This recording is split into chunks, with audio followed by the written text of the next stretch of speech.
आज उमेदवारी अर्ज माघारी घेण्याची शेवटची मुदत आहे. काय पवित्र आहे तुमच्या अजून भूमिका काय आहे? पक्षश्रेष्ठींशी काय बोलणं झालंय का? पक्षश्रेष्ठींचे याविषयी काही बोलणं नाही झालं. जो काय मी यापूर्वी सांगितलं की पक्षश्रेष्ठी आमचा जो निर्णय घेईल त्या निर्णयाला मी मानील नाही. मी पक्षाचा अनुशासित कार्यकर्ता आहे आणि पक्ष जो ठरवेल त्या पद्धतीने मी माझं काम करेल. साहेबांनी आता प्रसारमाध्यमांशी ते बोललेले आहेत की म्हणले की मी काँग्रेस एक राष्ट्रीय पक्ष आहे. मी त्यांना सल्ला देईल की एक कर्तृत्ववान नेता महाराष्ट्राने गमावलेला आहे, अपघात झालेला आहे, परंतु ही निवडणूक बिनविरोध व्हावी असं मी त्यांना सल्ला देईल. पण ती तुमचं मत आहे की राष्ट्रीय पक्ष आहे ते त्यांचा निर्णय. तुम्ही कसं बघताय? आमचा पक्ष आणि त्यांचा पक्ष वेगळा आहे. त्यांनी सल्ला दिलेला आहे.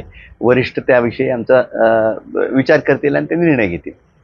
तुम्हाला काय वाटतंय बारामतीकर म्हणून तुम्हाला काय वाटतंय निवडणूक ही तुम्ही लढवावी किंवा बिनविरोध व्हावी तुमचं मत? लोकांचे प्रचंड प्रश्न आहे, भावनिक लाट पण आहे, त्याचबरोबर प्रचंड प्रश्न पण आहेत. आणि भावनिक लाट म्हणेल तर जे काही लोकांची जी भावना आहे, जनभावना, त्या भावनेचंच मी आत टाकलेली आहे. तर त्यामुळं अजितदादांचे प्रेमी, अजितदादांवर प्रेम करणारे लोक मला आवर्जून फोन करतायत आणि तुझा मुद्दा बरोबर आहे म्हणतायत. म्हणजे निवडणुकीला मदत करतील न करतील ती वेगळी गोष्ट, पण मुद्दा बरोबर आहे.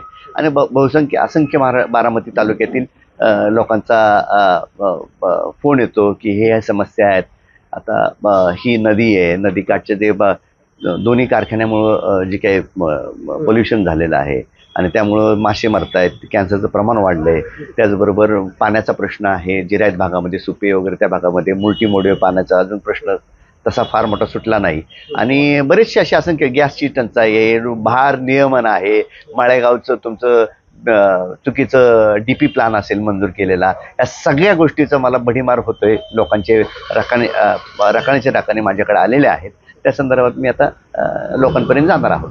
सुनीत्रा वहिनींनी काय तुमच्याशी संपर्क साधला किंवा त्यांच्या कोणी कार्यकर्त्यांनी तुमच्याशी संपर्क साधण्यात आला का की अर्ज माघारी घेण्यासाठी? काय नाही, यापूर्वी मी सांगितलं की जो काही निर्णय घेईल तो संपर्क राष्ट्रीय पातळीवरच घेणार.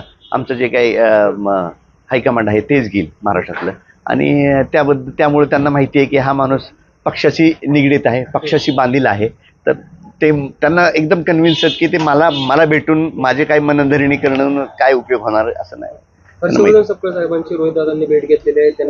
त्यांची भेट घेऊन त्यांच्याकडनं देखील प्रयत्न सुरू आहे की त्यांचा अर्ज माघारी घेण्यासाठी त्यांच्याकडनं पण प्रयत्न करू. त्यांच्याकडे कसं नाही, काय त्यांचा जो निर्णय होईल ते मला कळवतील. तुम्ही मागचं विधान हे केलं होतं की दादांच्या अपघाता संदर्भात गुन्हा दाखल करून घेतला तर तुम्ही त्यांचा अर्ज माघारी घेताल. त्या निर्णयाकडे कसं बघताय जर करून घेतलं? रोहित दादा यापूर्वी त्यांनी अभ्यासपूर्ण काही गोष्टी सरकार कशा हेतुपुरस्कर काही गोष्टी लपवत आहे, टाळत आहे हे दाखवून दिलेलं आहे. त्याच्यावर रोहित दादांना काही सरकारने सांगितलं असेल आणि त्यांनी रोहित दादांनी काही सपकाळ साहेबांशी संवाद साधला असेल तर मला याबद्दल काही माहिती नाही, ते कळेल. तुम्ही तुमच्या निर्णयावरती ठाम आहात? जो पक्ष निर्णय जो तुम्ही राईट पक्ष जो निर्णय घेईल त्याला मी मानील राहील.